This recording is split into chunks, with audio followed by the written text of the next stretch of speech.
ପିଲା ମାନେ କେମିତି ଅଛନ୍ତି? Welcome to my channel Akash FM. ତ ପିଲାମାନେ ତୁମେ ଭାବୁଛ ମୁଁ ତୁମକୁ ୱେଲକମ୍ କାହିଁ କରୁଛି?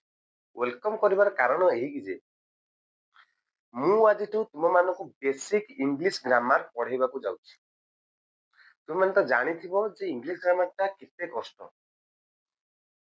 କିଛି ପିଲାଙ୍କୁ ଇଂଲିଶ ଲେଖିଲା ବେଳେ, ପଢିଲା ବେଳେ, କହିଲା ବେଳେ ଏ ସବୁ ଜିନିଷର ବହୁତ ଆବଶ୍ୟକତା ରହିଛି।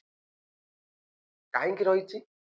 କାରଣ ଆମର ଦୈନନ୍ଦିନ ଜୀବନରେ ବା ଦୈନନ୍ଦିନ ଲାଇଫରେ ଯୋଉ ଆମର ଯୋଉ ଘଟୁଛି ଯୋଉ କଥା ଯାହା ଆମେ ପଢୁଛେ, ଯାହା କହୁଛେ, ଆଉ ଆଗକୁ ଯାହା କରିବା ମଧ୍ୟ ଗୋଟେ ହାଇଲି ଏଜୁକେସନ ଡିପାର୍ଟମେଣ୍ଟରେ କାମ କଲା ବେଳେ ଆମକୁ କେବେ ଓଡିଆରେ କଥା କହିବାକୁ ପଡିବ।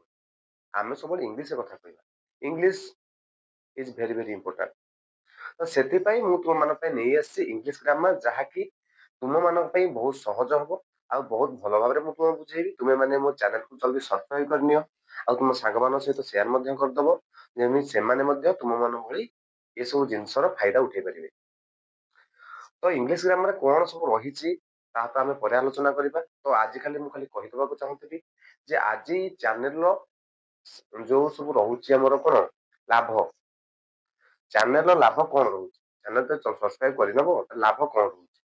ତ ଆମର ଯୋଉ ବେସିକ ଇଂଲିଶ ରହୁଛି, ଆମେ ଯୋଉ କଥା କହୁଛେ, ଆମେ ଯୋଉ ଲେଖୁଛେ, ଆମେ ଯୋଉ ପରୀକ୍ଷାରେ ଲେଖୁଛେ କିମ୍ବା କୋଉଠି କାହା ସହିତ କଥା ହଉଛେ, କନଭରସେସନ କରୁଛେ, ତ ଏଥିରେ ଯୋଉ ଅସୁବିଧା ସବୁ ରହିଯାଉଛି, ତ ସେଗୁଡିକୁ କେମିତି ଆମେ ଅତି ସହଜରେ ସମାଧାନ କରିବା, ସେ ବିଷୟରେ ମୁଁ ଫୁଲ ଭିଡିଓ ଆଉ ମୋର ଫୁଲ ଏଫର୍ଟସ ତୁମମାନଙ୍କୁ ମୁଁ ଦେବି।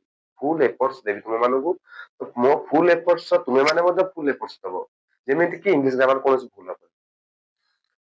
ଦୟାକରି ମୋ ଚ୍ୟାନେଲ ସବସ୍କ୍ରାଇବ କରିନିଅ ଆଉ ଜଲ୍ଦି ହିଁ ଯାଇକି ମୋ ଡେସ୍କ୍ରିପସନ ଲିଙ୍କ ଅଛି, ସାଙ୍ଗମାନଙ୍କ ସହିତ ଚ୍ୟାନେଲକୁ ସେୟାର କରିଦିଅ।